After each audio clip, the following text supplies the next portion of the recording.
So here's how to do draw to video on Higgsfield AI.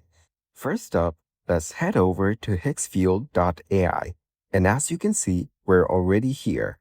So from this page, you need to click on Login or Sign Up on the top right corner. I will click on Login. So this is my logged in dashboard. From this page, let's head over to Video on the top. After that, you need to select Draw to Video right here. Now, you can use the tools available here to draw your content. You can also click on this image icon on the bottom to upload an image from your device. After that, you can adjust its position according to your preference. This way, you can add multiple images over here. So position it according to your preference, and then you can use the arrow tool to point out changes on your canvas. Then, you can use the text tool to type in the scene that you want.